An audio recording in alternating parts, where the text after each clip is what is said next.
Hey, get a little Freddy Five Nights over here. I'm sorry if you thought I was only ever going to make Star Wars videos. If you haven't seen that one, there's going to be a link to it somewhere.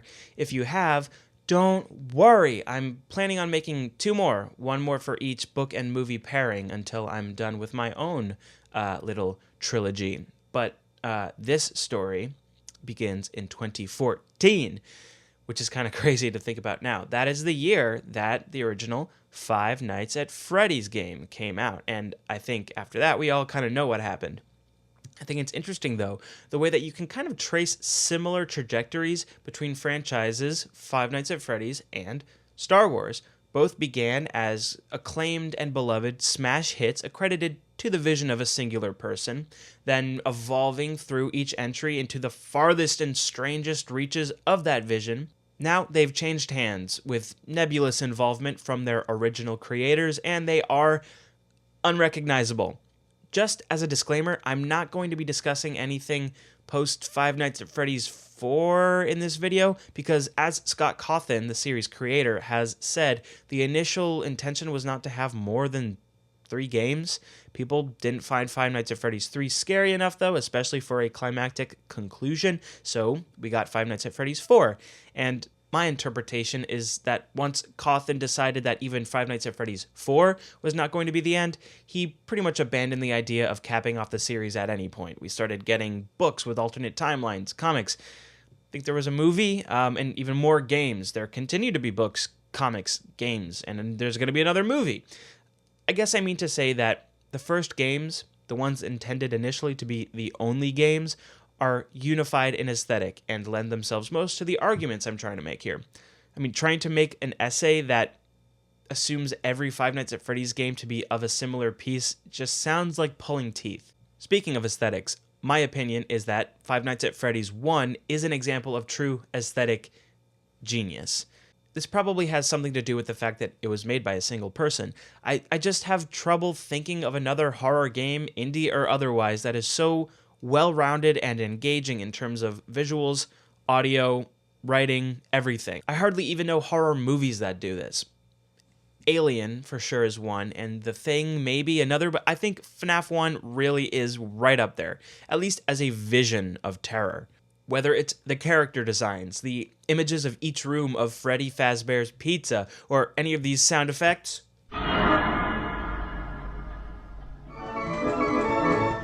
which they all still give me heart palpitations. I can't think of a single thing about Five Nights at Freddy's 1 that I think is aesthetically out of place. Notice, though, that I did not mention the gameplay. This is because, disclaimer, I have not played this game. I know a lot about it, but I never played it. I own it on Steam. I think the way things went is one night I sat down, turned my lights off, put my headphones on, opened the game, clicked night 1, and as soon as I was put in that world, with the whirring desk fan and the phone just beginning to ring, I turned it off. I'm not good with scary games, guys. I'm sorry. I was something of a savant at Five Nights at Freddy's 2, though, I'm proud to say, because that game is not nearly as scary. I remember kids on my swim team would bring me their iPods and just let me beat Five Nights at Freddy's 2 for them because I was so cracked. There was this other kid there that I used to talk to nonstop about FNAF, I think in the months between 2 and 3. We would be exchanging and critiquing each other's theories in between laps at swim practice, talking about Toy Chica's spin-off games. Like, man, I'm not even joking. I think Markiplier's first Five Nights at Freddy's 3 video came out while my mom was driving me home from one of those swim practices. Crazy times. What was this video supposed to be about again? Yes, America! I'm kind of surprised no one's made this video yet. It has come into focus for me recently, just how much the early Five Nights at Freddy's games have to do with the country they were made in and where their story takes place. I'm also one of the only people I know that's really bugged about William Afton, the main villain of the series, being British. Back when this was revealed, I didn't know why it bothered me so much, and I did some thinking about it, and those thoughts became this video. A lot of my points about this have to do with the game's story, so let's just get that out of the way. I know my mom's going to be watching this video. What's up? So my challenge here is to make the early Five Nights at Freddy's story make sense to her. Here goes nothing. So there's a pizza place kind of like Showbiz Pizza or Chuck E. Cheese's somewhere in Utah, I think, and it's called Freddy Fazbear's Pizza, named after one of its mascot animatronic characters. He's a big anthropomorphic bear, and he's got 3 pals, Bonnie the Bunny, Chica the Chicken, and Foxy the Fox. They play and they sing songs and they hang out with the children. All is well until suddenly there is a spree of child murderers in this town. The kids have gone missing at Freddy Fazbear's Pizza, and nobody can find them.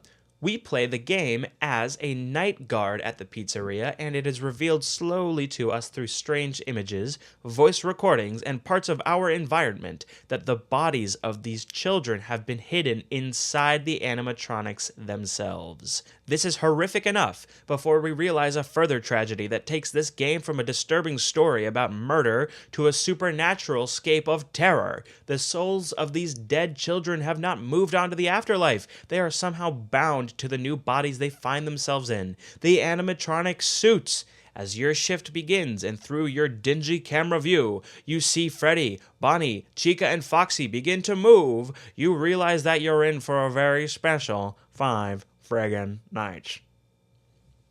Okay, that was about 200 words, and that's all I'm going to say about the lore, I think. I hope. That's all we need to know, really, for our purposes here. Hopefully, if you're my mom watching this video, that made sense to you. And if you're thinking that was way too graphic for me to be engaging with at age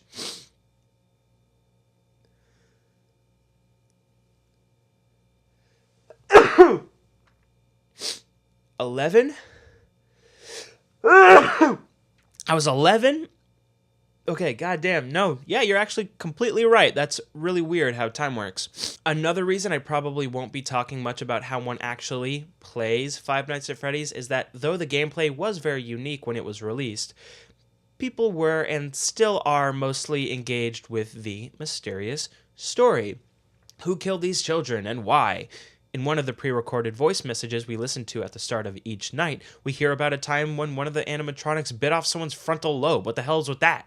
While the game itself answers some of these questions, there are still more that people have concluded are holes in the story's plot.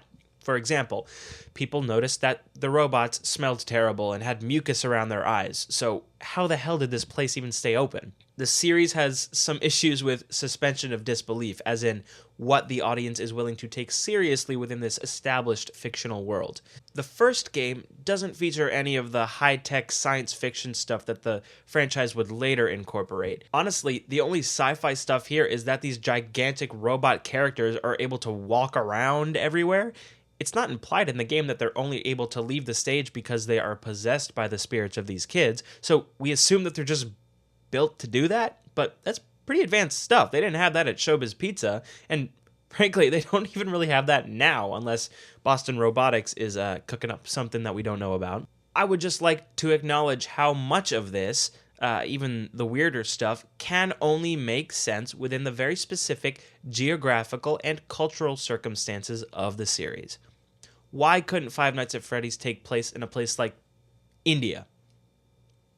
You could probably answer that. But why couldn't it happen in England or even Canada? What makes Five Nights at Freddy's an American story? Let's jump right in. I don't have an intro.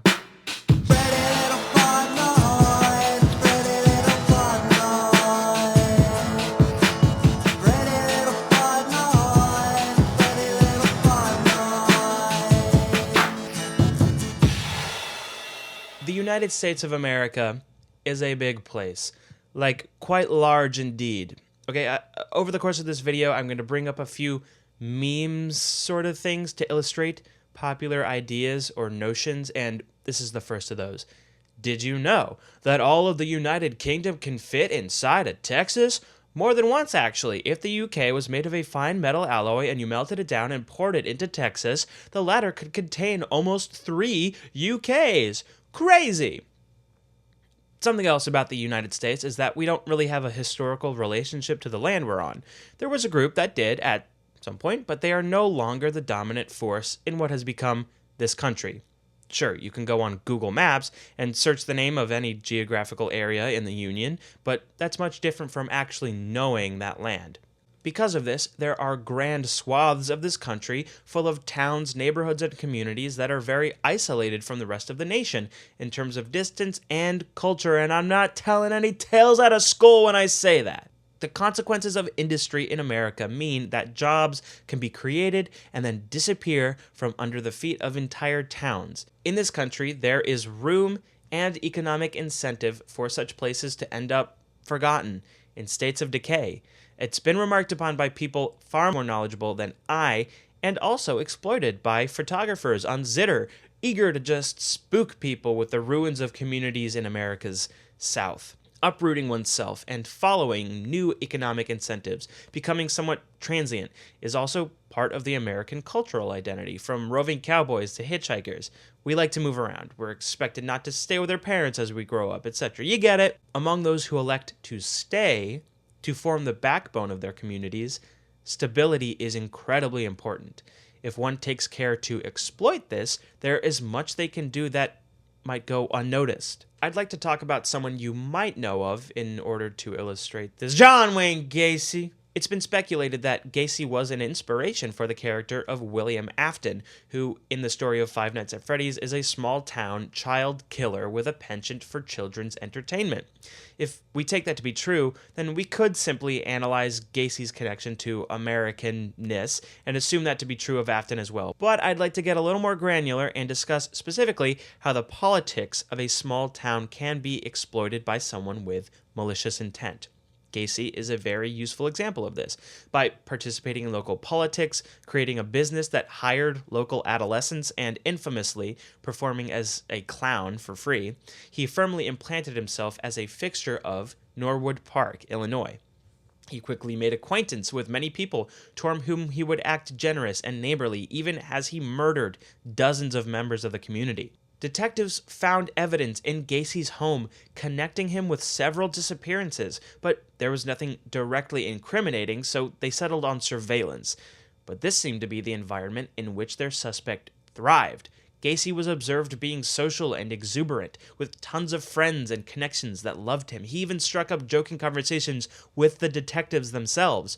His status as a very upstanding citizen made it hard for law enforcement to find fault with him, and made other citizens blind to otherwise suspicious behavior, like tasking his teenage employees with digging trenches and crawl spaces underneath his home.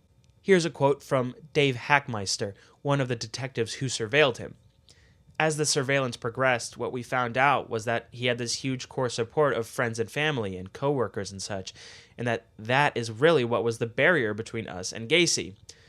It was only after law enforcement made a concerted effort to slowly convince this support system that he was legitimately suspect that Gacy's behavior became erratic and desperate. Eventually, he was arrested for a marijuana possession and delivery that police noticed, and a second search of his house uncovered the many bodies hidden underneath. If law enforcement had never separated Gacy from his position as a trusted pillar of his community, helping them to coax incriminating details from his employees, it's unclear whether their request for a second search warrant would have been granted. Before we continue any further, I want to make it clear that the last thing I want to do in this video is portray America's small towns and isolated communities as inherently dangerous places. It's been in vogue for a long time for these places to exist in media as hotbeds of evil or intolerance. I don't claim to be an authoritative voice on how they function. I mean, I live in New York. What do I know, right? We've got our own share of problems. I only attempt to chart the relationship these communities have with violence because violence is central in the text that we're analyzing. Someone like John Wayne Gacy does not belong in Norwood Park, just as a character like William Afton does not belong in the town where Five Nights at Freddy's takes place. They are simply able to exploit their surroundings, often preying on the reliance on stability that I mentioned earlier, which is downstream of America's economic developments, etc. I hope you see what I mean. So, if Gacy used politics or his business to become a fixture of his community, how did Afton do the same? What significance does a place like Freddy's or Showbiz Pizza or Chuck E. Cheese's have in the town where it exists?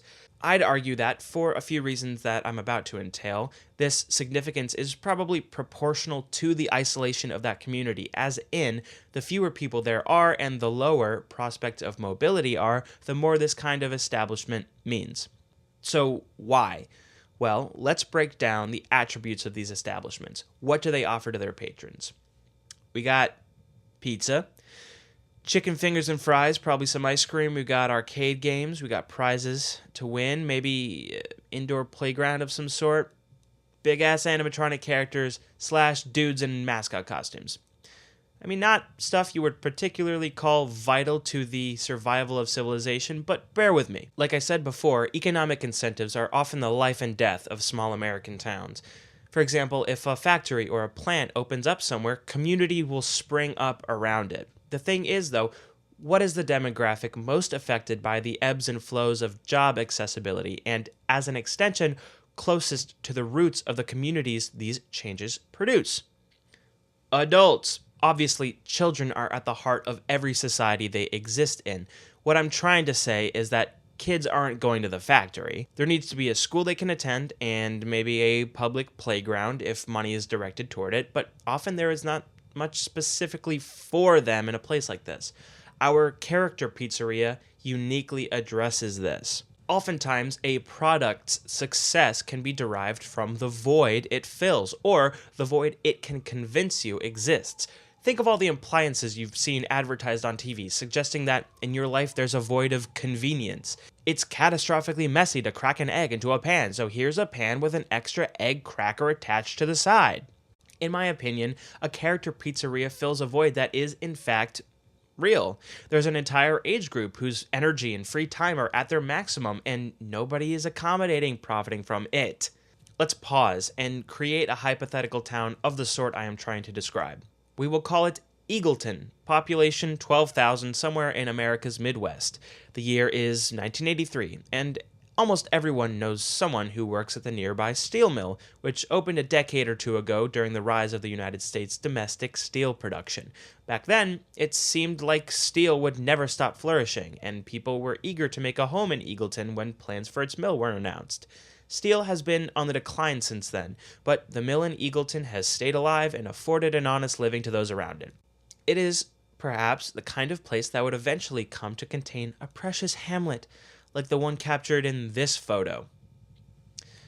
This is another sort of meme I'd like to share with you. It is a real photo called Breezewood, Pennsylvania, and has made the rounds online as a sort of reality check for people that don't live in America. Often you'll see comments arguing about whether the country is actually like this, as in, if it's all just depressing chains and people on their way to some other place. In my opinion, no, we're not an endless sprawl of gas stations and McDonald's, but this photo will eventually greet anyone who burns down enough of the highway here.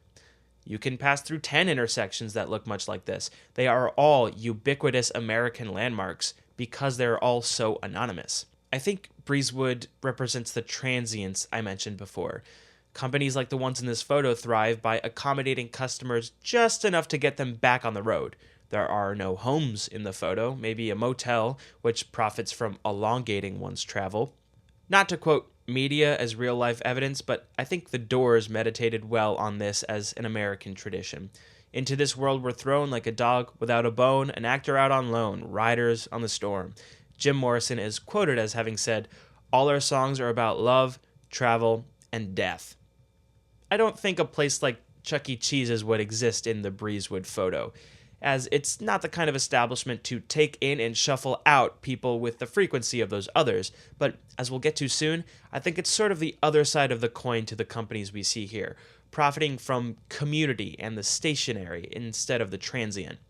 I mean, it's no wonder that people outside of America tend to have similar bemused reactions to character pizzerias and this photo. They both represent America's unique relationship between community and capital. The YouTuber LS Mark remarked in a Five Nights at Freddy's video that it was strange that Americans would actually go to a Chuck E. Cheese's. His games didn't really receive much recognition, and when they did it was usually negative, with a recurring comment relating to the appearance of his characters, comparing them to scary animatronic animals, such as the ones found at Chuck E. Cheese, which is like a real place that people eat at. Where is your self-worth, America? That comment is part of what made me want to make this video. I can hear that brogue mark, so let's try and sort that strangeness out, shall we? Starting with a return to our fictional American town. The grandchildren of those who initially flocked to Eagleton are now in elementary school and are the lifeblood of their community, but are somewhat bored with the playground near their school that the stingy, miserly penny pincher of a mayor hasn't agreed to repair since before they were born.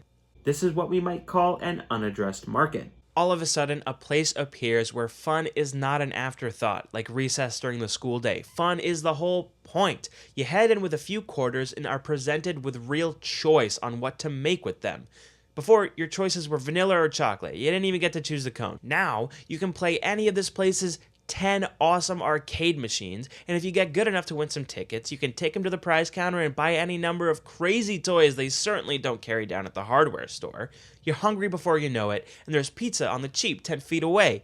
You get a slice or two with the last of the money your mom gave you, and you sit down just in time for the curtains to draw on the real clincher here. A 3-piece robot band that look to you like they jumped right out of a Saturday morning cartoon, about to explode into an earworm of a rock and roll concert mixed with a comedy routine. I mean, you've seen musicians on MTV, but you can't remember the last time Eagleton or anywhere near it was a stop on anyone's tour. As an American, this sort of popular music culture is your birthright, but unless you feel like snacking on tripe while watching the opera karaoke down at the Bagliati Brothers Auto Shop holiday party, Freddy Fazbear and his gang are the closest you're ever going to get to live performance. You spend afternoons and weekends here. You make friends here.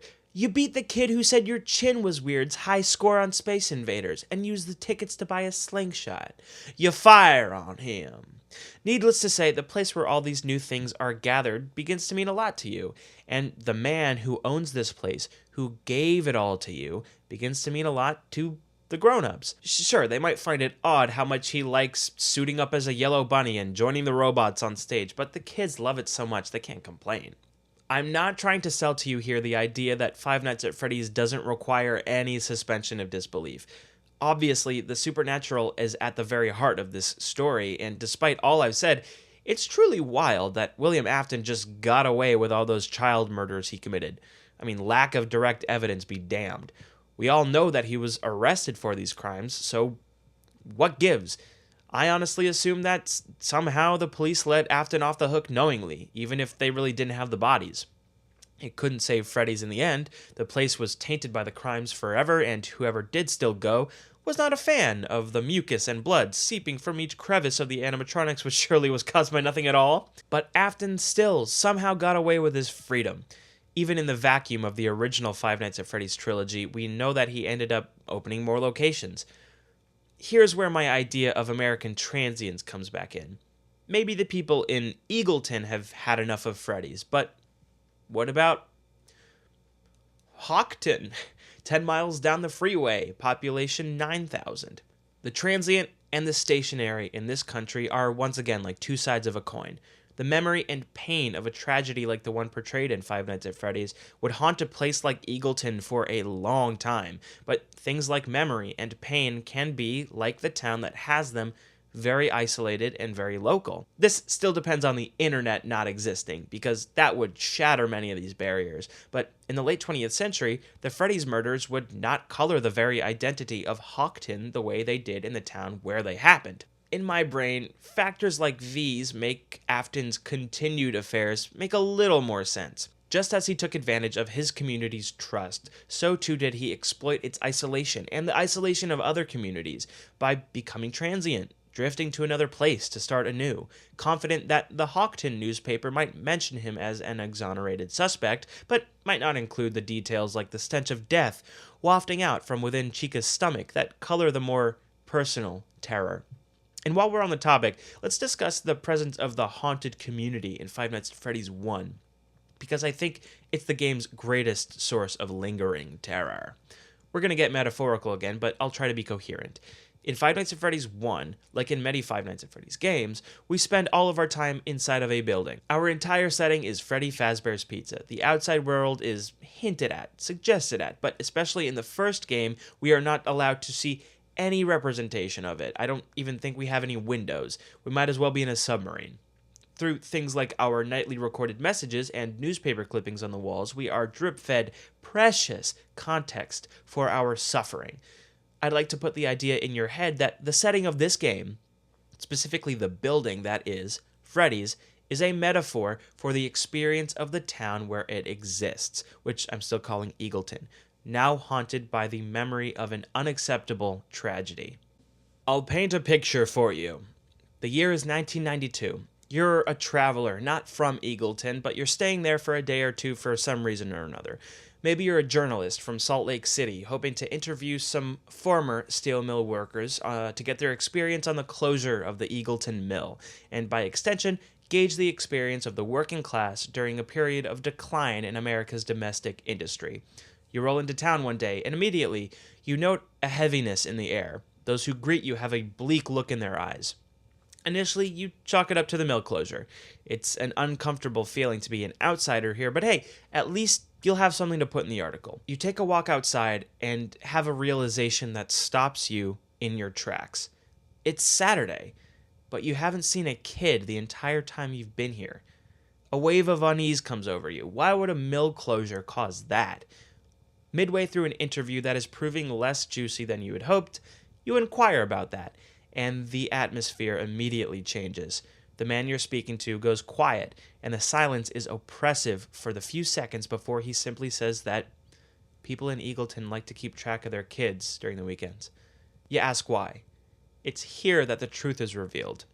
He says that there used to be a place in town kind of like a Chuck E. Cheese, but it closed in 1988 after 5 children went missing there and were never found.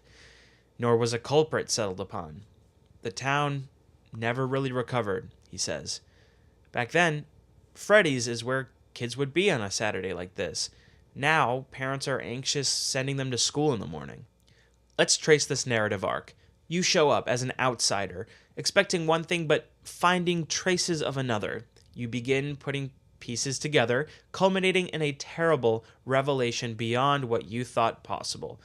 The exact same arc happens to us as we play Five Nights at Freddy's 1 on an even more personal level.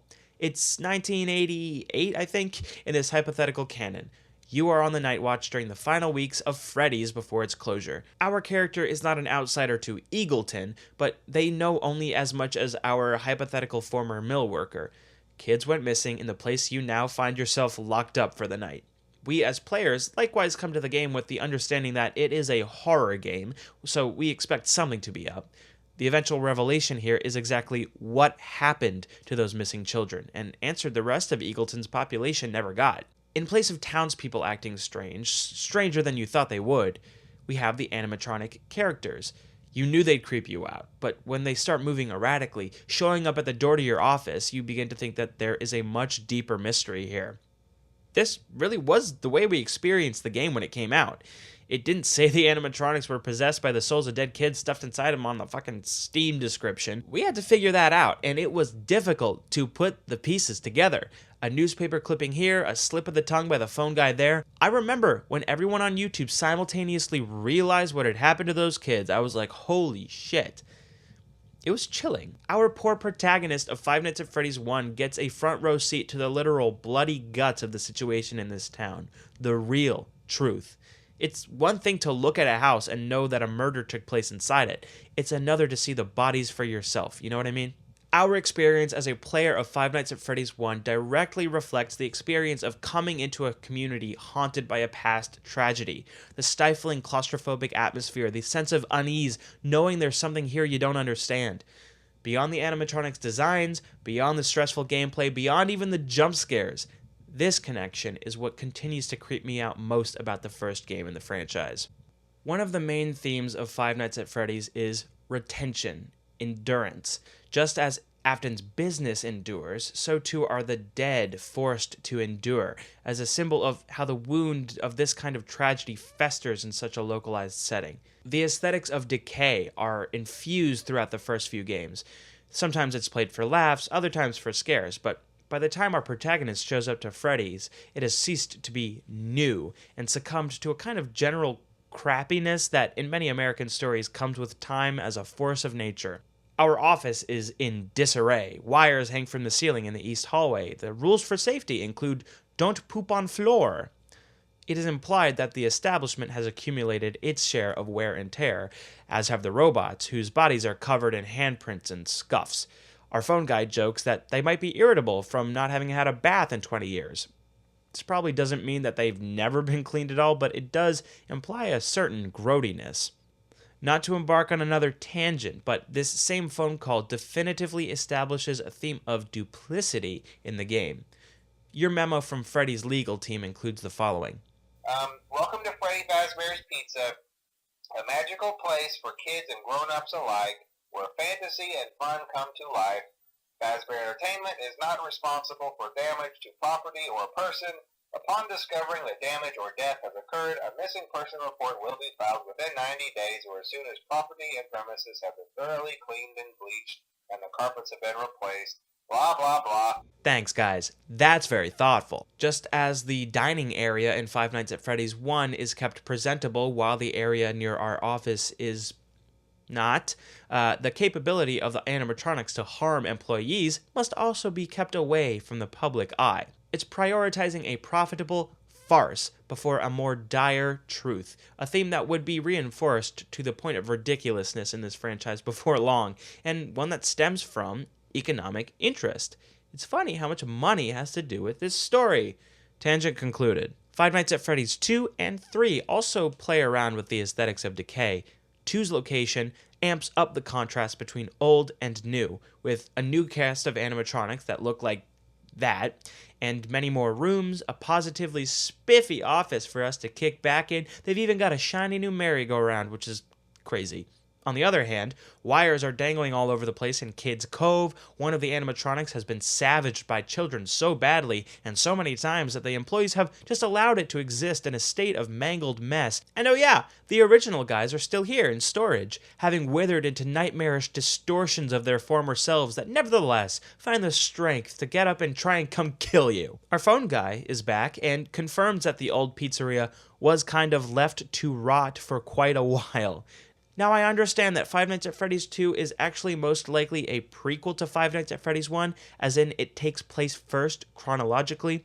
Thus, the phone guy isn't referring to the location in Five Nights at Freddy's 1 when he says that. I thought I'd still mention it as something of an in-world acknowledgement of the decay that I'm going on about. Five Nights at Freddy's 3 is a very interesting case where this theme is concerned. The game takes place in a horror attraction called Fazbear Frights, a sort of haunted house based on the circumstances surrounding those child murders that took place all those years ago. How tasteful. By reviving the terror of those events, Fazbear Frights prevents them from fading out of memory, just as it collects and preserves actual items from the restaurants themselves. We see old posters, familiar animatronic headpieces and torsos, vintage decorations, set up to make Fazbear Frights feel like a dingy old character pizzeria. The crappiness is far from fully artificial, though. While playing, our once trusty camera system will fail constantly. The video feed will just go out. The audio control, too. Even the building's ventilation. All of which must be remotely repaired on the spot. Again, we bear the brunt of cut corners. But the franchise's ultimate symbol of decay and preservation is also in the building with us. William Afton himself. The man behind the slaughter. Mom, thanks for watching this far. I think I actually do need to give you another lore drop again, but I will make it make sense. Here we go. In this series, there are normal animatronics, the ones we see in the first 2 games, made up of a metal endoskeleton, which has all the motion capability on the inside, and the cosmetic character shell appearance thing fitted over it, arms, legs, torso, head, and all. The Five Nights at Freddy's series also introduces to us a fictional sort of animatronic also in use by the Freddy's company called a spring-lock animatronic. This also uses an endoskeleton and a cosmetic layer, but these endoskeletons are made up of things called spring locks. They function the same as normal, but one can use a hand crank to wind back the components of the endoskeleton and make enough room within it for a full-sized adult person to fit inside. From inside, the person can wear it like a suit, giving the character the mobility of a person. William Afton used a spring-lock suit in order to disguise himself as a yellow rabbit and lure children to their eventual deaths, a detail not existent in the first game. Now, if the whole spring lock mechanism thing sounds dangerous, that's because it is. William Afton ended up learning this firsthand. Tormented by the souls of his victims, he put on the suit again in order to scare them away in a restaurant back room, but the crappiness struck again. Leaking water from the ceiling got into his suit's mechanism, causing a malfunction that shot the entire endoskeleton back into place with him inside, killing him gruesomely. But what do we know about corpses inside of animatronics in this series? That's right. Afton's soul, like those of his victims, possessed the suit that killed him, and he rotted in that back room for decades until a salvage team from Fazbear Frights found him and brought them to their humble attraction, Lord Dump Over. The horrible dangers of the spring lock mechanism are one of those reinforcements of the themes of duplicity things I mentioned earlier. Allow me to recant for you the guidelines for their use that we are given by the company. Try not to nudge or press against any of the spring locks inside the suit. Do not touch the spring locks at any time. Do not breathe on the spring locks, as moisture may loosen them and cause them to break loose. In the case that the spring locks come loose while you are wearing the suit, please try to maneuver away from populated areas before bleeding out so as not to ruin the customer experience. It's an intensely cynical jab at the way genial corporate speak is used to mask the disadvantages one might face on a job. To us as players, it reads as comedic, but its placement as a serious statement in the world of the game tells us a lot about the world building. Freddy's, the company, is so driven by outward appearances and profit that they're willing to ask this of someone. And the economic situation surrounding the company is such that there are people that actually do agree to the conditions as described. As it turns out, the decrepit old robot rabbit with Afton's corpse inside is the only animatronic we have to contend with here, so we get to have a pretty good look at him. The shell, the rabbit part, is basically in tatters, and we can see inside to both the endoskeleton and something like a mummified body. When I say that Afton is the ultimate symbol of decay and preservation, this is why. He has lived and died, and now lives again, though his new form is zombie-like and terrible. I mean, the guy even has an iconic quote, "I always come back." That's his goal, to cheat death forever, no matter how unnatural he becomes. I mean, he's not being preserved as a cherub with the ceramides and CeraVe. Fading and decay still take their toll, clearly, but his philosophy is that straggling on anyways is the only way. As I truly hope I have done an alright job arguing, Five Nights at Freddy's understands decay to be a force of nature in America. The flow of commerce builds and destroys communities, and though one can chase those ebbs, it is exceedingly difficult to establish something that will last. Someone like William Afton, who at every turn defies nature's efforts to make him fade away, becomes an increasingly inhuman monster. It is the central injustice of this series that the dead children are being preserved artificially, and while another point of view might find this preservation a blessing for those who have died long before their time, Five Nights at Freddy's makes it clear that it comes with horrific and unnatural conditions that must somehow be alleviated. Cawthon's Christian background might inform this a little bit. As the series continued, the mission of its recurring protagonists became releasing the children's souls so that they may continue to a proper afterlife. It also might explain why Afton is so afraid for his own soul to move on, because that dirty old thing is going to HE double hockey sticks. Honestly, it is so easy to become mired in the convoluted storyline here, but sometimes you need to take back and just remember how hellish the circumstances are for the victims of this story. I mean, dying is one thing, right? But how would you like to be this thing? Not very much, I expect. I do not have the bandwidth to really get into it here, but the idea of children being forced to inhabit these bodies, which have been designed as some guy's cheap approximation of what a kid would like, having your mobility limited to the range of an endoskeleton for decades, terrible. Not to be tried. There's a character in the franchise named Henry Emily, about whom I'll just say that he's been present for the entire story. At the very end of the 6th game, at the end of Cawthon's original narrative, Emily burns down a building containing every existent possessed animatronic. The children, Afton, everybody. He narrates this action with a speech wherein he hits the thematic nail right on the head.